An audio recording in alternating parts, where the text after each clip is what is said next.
Hey everybody, it's Party Elite, and today we're taking a look at my personal top 5 games of 2020. I released a video earlier this month touching on a few games that may have slipped under your radar that I think are worth your attention, so make sure you check that out as well. I'll link to it in the description down below as well as a pinned comment. But today, we're talking about the games from this year that resonated with me most and will likely continue to do so for some time to come. One way or another, these games hit the nail on the head to keep me enraptured.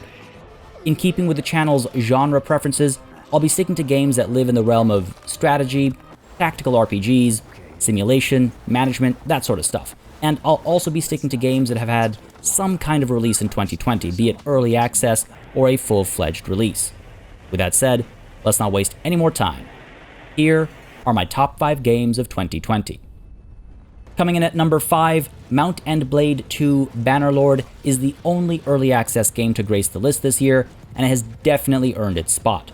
Released back in March into early access, the developers dropped back-to-back-to-back updates for weeks on end and continue to release updates on a regular basis with broader changes each time, implementing or tweaking features as needed. In Bannerlord, you play as an individual who hails from one of 8 kingdoms. While there is a storyline to follow, the game shines most as a sandbox RPG where you travel freely across the known world and partake in all manner of fitting medieval-esque behavior. Be a merchant, shipping goods from place to place. Be a smith, forging blades to sell for considerable wealth. Chase after bandits, serve one of the kingdoms as a mercenary, or become a vassal and start taking control of your own territory that you then have to manage and govern. Form your own kingdom instead, declaring independence from your liege, or starting as a powerful independent lord of mercenaries, and go around obtaining vassals for yourself, or just do none of that. Live the humble life, get a wife and kids, fight the occasional bandit that would do you harm, and die quietly in the warmth of some city you might call home. There's all sorts of things to do, and it's all exemplified by all of these skills that are made available that you'll be leveling up as you do the things you're doing. There's a lot of skills, as you can see over here, and each of them has their own perk tree and passive benefits as you focus more on one thing as opposed to another, and skills and perks are still being tweaked and perfected, and some don't work properly in early access, but the vision is clearly there for what will eventually come to be. As you can see, you can be a doctor, a smith, an engineer, a merchant, a warrior of various types. It's great to see the potential here, and I can't wait to see it all come together. Now, as you lead your band around, whether it's your own party of soldiers you've recruited and trained, companions you've recruited and leveled up, or an entire army consisting of multiple parties from your own clan or perhaps kingdom, you'll eventually engage in battles against other bands, potentially bandits, nobles, or perhaps other kings. And the battlefield turns this RPG into a real-time strategy game where you engage in battle yourself while also overlooking the movements and engagements of that very same band you've been marching around with. Find appropriate ground from which to command and set up formations, bait enemies into traps, and prepare flanking or hammer and anvil maneuvers, or dive into combat yourself on foot or on horseback, leading from the front instead. Now again, it's not a traditional real-time strategy game, you're not controlling it from a top-down angle, but those elements are all very well represented. You're giving commands to your troops from this low-down, very personal angle, and it makes it all feel a lot more visceral and intimate, and blends RPG with, real-time strategy and tactics very nicely. Now, the multiplayer component focuses entirely on battles, either with each player fighting as individuals, or with each player in charge of their own contingent of soldiers, leading part of a greater army against the same on the other side. It's not really my thing. I can see the appeal to it though, and it's clear that many people out there are enjoying the multiplayer experience, but personally, it's the single player experience that makes this a top game of the year for me. Now, the game isn't flawless, of course. It is in early access, and there are some frustrations from time to time, particularly when it comes to some of the politicking, some of the conversations need a little bit of work, some of the dice rolls need some adjusting, things like that. There are also some issues with AI from time to time. They make some questionable moves, and you'll often find that kings go to war for no apparent reason, or nobles in your own court will demand war or peace on a whim. But that's why this game sits at number 5 and not higher. These are all things that will be worked on. Of course, again, the game is in early access. I cannot stress that enough, but the potential is clearly there. And as I said, the developers are working away at it constantly. Even in its current state, there's just so much to do and so much fun to have, with mods constantly adding more variety and more spice. It's very easy to give Bannerlord, again, in its early access form, a top 5 slot. Coming in at number 4 is Port Royal 4, putting you in charge of a trade empire in the Caribbean in the 17th century. The campaign mode will have you playing as each of the 4 empires represented in the game, taking on specific challenges and objectives to complete the storyline, but the sandbox mode is where Port Royal 4 really stands out to me. Serve the English, French, Spanish, or Dutch empires as one of a few variety of classes, each with their own benefits and shortcomings, and work to build up your own credibility across the region, taking direct control over the management of more and more towns, starting from 1, until you're left with no competition. There are objectives you can choose to accomplish, and working in accordance with the needs of your home country back in Europe will help you achieve certain goals, but overall you're fairly free to do as you wish, engaging with a great variety of systems. The intertwining of these systems is my favorite aspect of Port Royal 4, and the game certainly seems to reward creativity in play. At its most basic, you're given command of a ship, and you can either buy, build, or capture more ships to use in your fleet. You'll set up trade routes to take goods from where they are made to where they are needed, to buy at low prices and sell at high prices, turning a profit every time you do. You'll be able to customize these trade routes to take advantage of the winds, or you can even manually travel from port to trade on a whim. As I mentioned previously, you start as the administrator of a single town. You're in charge of the well-being and development of that town, and as the town grows larger, it'll ask for higher tier goods. While every town can produce manufactured goods, not every town is able to access raw materials. You can't grow coffee where you can't grow coffee, for example, and so you need to ship these goods or rely on others to ship those goods to your town to maintain its prosperity. You'll also be responsible for construction projects, worker management, and sanitation of that town, though you are welcome to leave it as a pit of despair if that's the kind of colonial administrator you wish to be. Now, as you trade with other towns, bringing them what they need, you'll gain building permits in those towns, and that will allow you to establish local businesses, and as you become a more prominent investor in a town, you'll eventually be able to ask for administration rights over said town, giving you full control and responsibility, like with the town you started with. Businesses you open in a town will compete with other businesses within the same town and within the same region of the larger map as well.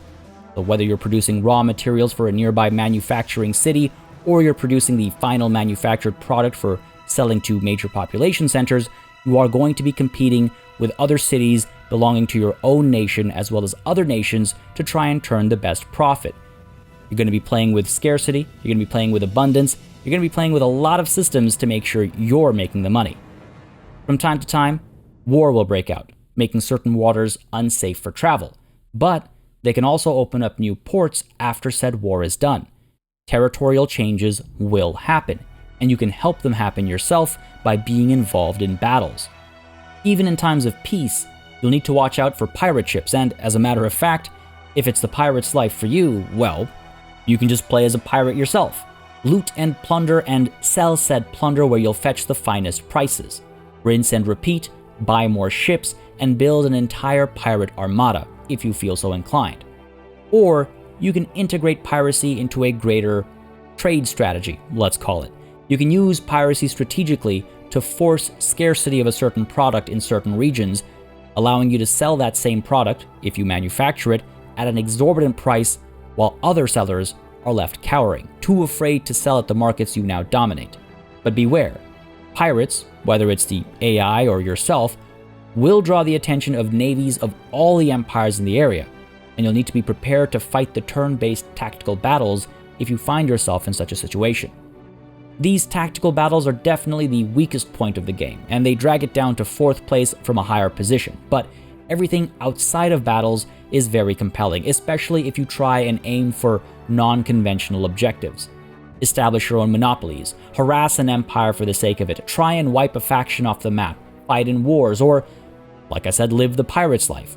There's quite a variety of things to do, and there's a variety of ways to do them all. Again, like I mentioned earlier, there's a bunch of systems, and the intertwining of those systems and the option for lateral play with those systems is what makes Port Royale 4 such a fascinating game to me. I've had a lot of fun with Port Royale 4, and the developers continue to make updates to it, changing how a lot of core functionality works and adjusting how certain features play to appease fans of the series.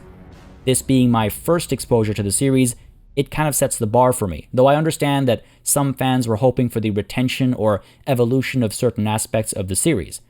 Now, I could talk about this game and its various possibilities forever, but I feel as though I've talked about it for long enough here. It's definitely worth checking out. It does some very interesting things, and I would have loved to see even more depth to the economic systems and battles, perhaps as real-time battles, but as it stands now, it sits at number 4. Gears Tactics is a bit of a surprise, I'm not gonna lie, but it sits comfortably at number 3. I don't think I've seen a franchise make a genre spin-off title as successfully as this. I played the first 3 Gears of War games religiously, and I'd always wanted a strategy game to come out of the universe, so when Gears Tactics was first announced, even though it had been nearly a decade since I last cared for the franchise, I was entirely on board, and boy am I glad I was. As the name suggests, this is a turn-based tactics game, and it has almost all of the expected elements from such a game.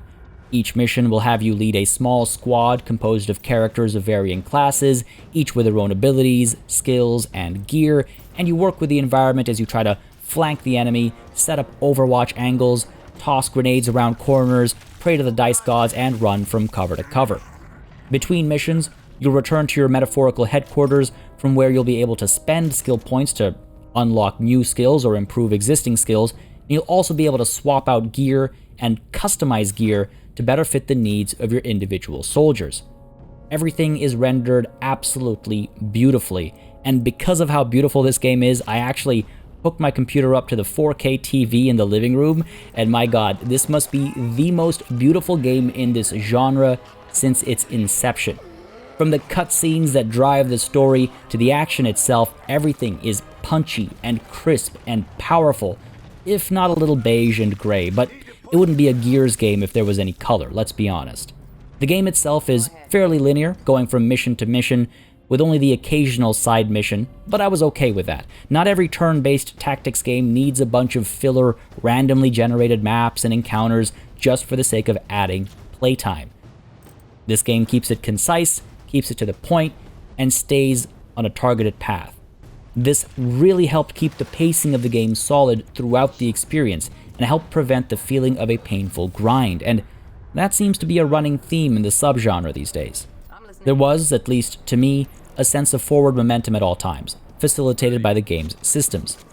Enemy units would often go down but not out, and this would allow you to move in and curb stomp them, giving all of your other units an extra action point to play with per curb stomp.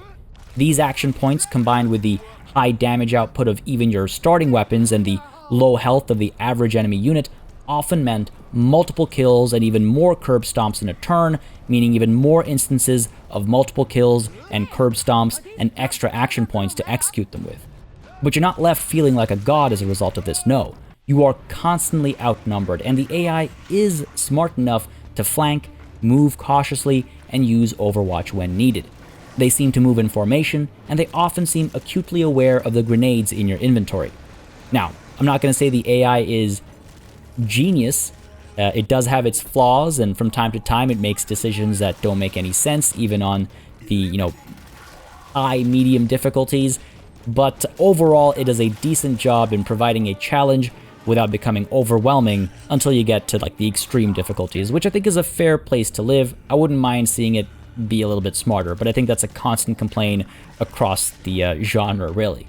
Moving on from the AI, I must mention that tactical movement in this game is very fluid, as it sets aside the traditional grid and instead uses a sort of smooth system where you can put your characters anywhere on the map using a waypoint system. Now, this waypoint system will allow you to zig and zag and dance around attacks of opportunities, setting yourself up for better angles of fire or just safety from certain doom. Beyond that, There's no feeling quite like bouncing a grenade beautifully off a wall or seeing your Overwatch get triggered to turn your enemies into mulch. Gears Tactics captures that Gears feeling very well. The ping and flash when Overwatch goes off, the bloody explosions when you cave in skulls, the gory bayonet charges, the beautiful chainsaw attacks, and that iconic audio cue when an engagement is over. On which note, from an audio perspective, the game is also fantastic. I don't think I should leave that behind. The music is great, the sound effects are great, and when you're playing with a surround sound set of headphones or a surround sound system going, they do a wonderful job of making the environment feel alive and special. Again, it brings that Gears quality that you would expect from one of their main titles to this offshoot. It's kind of strange even calling it an offshoot or a spin-off game because so much love and care and attention seems to have been paid over it. It feels like a main title. Honestly, the Gears of War fan in me was absolutely pleased, and the strategy and tactics gaming fan in me was blown away. I never in a million years would have expected Gears Tactics to be this good. I thought it'd be fine at best, more likely to be a failed attempt. I thought it would be a subpar cash grab where they were going to cut corners to capitalize on the genre. I think many may have rolled their eyes and looked the other way, fearing exactly that. Instead, here I am, hoping desperately for a sequel. So if you ignored Gears Tactics because of some preconceived notions or some concern of how poor it might be, give it a shot. It was a ton of fun. After a very long wait, Desperados 3 launched earlier this year and sits at number 2 as it basically outlines how the stealth action tactics genre can and should be brought back to life. Now the developers, Mimimi Games, already showed their prowess with Shadow Tactics Blades of the Shogun back in 2016, but this was an excellent refinement applied to an existing classic series with great results. A prequel to the original trilogy, this game is technically the 4th Desperados game and has you leading the series protagonist John Cooper through the formative years of his life, meeting other major characters from the series with some notable additions. Each of these characters, John included, has their own unique abilities, skills, and tools, and they're all available in different combinations throughout the many missions, forcing you to get clever with bringing together said abilities, the environment, and their limitations. Every aspect of this game is exquisite. The story is a great revenge story with additional revenge subplots intertwined, bringing in all the character archetypes you'd expect from the Wild West. The visual fidelity is great throughout, stylized, colorful, vibrant, and full of life, taking full advantage of the isometric view to create some great scenes with depth and verticality, whether you can reach it or not. The level design, on that note, is fantastic. Where you can and can't go, where and how you can hide, where the enemies of different classes and abilities are placed, or the various paths they take and the various paths you can take, the environmental opportunities, both clearly highlighted and cheekily hidden, and the objective design brings it all together wonderfully. Not only the main objectives to get from mission to mission, but the optional ones as well, and the extra challenges for each level. They're all wonderfully crafted to include easy, medium, and seemingly impossible challenges to overcome. Lateral thinking is well rewarded in Desperados 3, and that makes these challenges extremely fun opportunities to experiment as opposed to tedious grinds where you're just checking boxes to be able to say you accomplished the challenge. To add to this, the game has been getting constant updates as well as new challenges that allow you to dive back in and replay old levels with new twists, which is way more than I would have expected. And it's a great way to keep a linear story game alive well beyond its base length. Whether you're throwing knives and gunslinging, catching people in bear traps, distracting guards with your seductive capabilities, using knockout gas, or using straight up voodoo magic, Desperados 3 finds a way to make it all engaging, especially if you're the type that enjoys open-ended problem solving.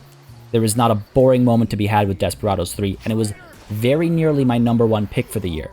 I sincerely hope we get a sequel, and all other developers looking to make stealth action tactics games should study Desperados 3 and take notes. Taking the crown for 2020, we have Crusader Kings 3. I've said it many times over the years. When I first played Crusader Kings 2, my view on what a strategy game could be completely shifted. and Crusader Kings 3 brings more of that same paradigm-shifting gameplay, and even as a sequel built on similar mechanics, it feels completely fresh compared to anything else that exists in the genre. And yet, it does not rest on its laurels, pushing new ideas to establish a strong foundation for what will undoubtedly be years of updates and upgrades, both paid and free. As a fan of roleplay, history, politics, medieval warfare, and lateral problem-solving in games, Crusader Kings 3 checks so many boxes. A massive map where you can opt to start as a count, duke, king, or emperor. Each playthrough of Crusader Kings 3 is a sandbox. Set your own objectives with little guidance from the game itself in the form of key decisions relevant to the character you chose, and take on challenges that come with said self-set objectives. Deal with cultural and religious friction, manage your court, council, and vassals, and appease your liege if you have one. Be the beloved diplomat, the feared warrior, or the silent assassin type. Arrange kidnappings and mass religious conversions, become a cannibal and feast upon your enemies, partake in the titular crusades, be a part of the jihad, go raiding until Valhalla comes calling, lead a massive horde, reform the Persian Empire, create your own religion, unite fractured nations, pass time by collecting and torturing prisoners, sleep with all your vassals' wives and husbands, incest, child murder, breeding programs. If I were to list everything you can do in Crusader Kings 3, this video would be a couple hours long. Point is, there's options, and they're all fun to explore. The game has received some updates that implement key features that were missing at launch, as well as a free character creator that lets you start with a completely custom ruler. And the biggest uphill struggle for Crusader Kings 3 are the inevitable comparisons to Crusader Kings 2, a game that has been iterated upon over 8 years through post-launch support. Yes, there are some things in Crusader Kings 2 that would have been nice to see at launch with Crusader Kings 3. There's no denying that. But Crusader Kings 3 still manages to have a much better and larger launch than Crusader Kings 2 did. A larger map, more cultural and religious variety by several magnitudes, significantly deeper war and role-playing mechanics, and a much better focus on the dynastic and familial aspect of politics at the time. These are just a few examples. Without a shadow of a doubt, Paradox will continue to improve on this solid foundation to bring what will likely be one of the greatest games of this decade, just like they did for the last decade. But that's me getting ahead of myself. At present, Crusader Kings 3 is getting a lot of post-launch support, and it's also seeing a lot of mod support. There are already some excellent mods out there that will either enhance your playthrough or completely overhaul the game to give you a completely custom world and universe to play in. Historically, we've seen some great fantasy worlds especially be made into Crusader Kings mods, and I expect to see the same happening with Crusader Kings 3, which again, and as always, adds longevity and value to the game. There is so much fun to be had with Crusader Kings 3, and it did have some stiff competition from Desperados 3. But at the end of the day, the extra layers of complexity and the way in which the various systems come together to represent some of my favorite periods, places, and things in history just gives it an undeniable lead. Crafting my own stories with suitable and fitting challenges and struggles in said crafting strikes a chord that only Crusader Kings 2 has before. There you have it, folks. A great kickoff to the decade, at least as far as gaming is concerned. Any of these games match your own favorites? Anything you change? Let me know down below. As I always say, I read all the comments, and it's fun to see what folks have been playing and enjoying over the year. If you're a fan of strategy, simulation, or management gaming, feel free to subscribe to this channel for more previews, reviews, let's plays, and more. We'll be looking at exciting 2021 prospects in an upcoming video, but this is where I bid you farewell. As always, a massive thanks goes out to all of my channel members and patrons for supporting the channel on a monthly basis. Y'all keep us alive and running smoothly. And of course, a big old thanks goes out to each and every one of you for watching.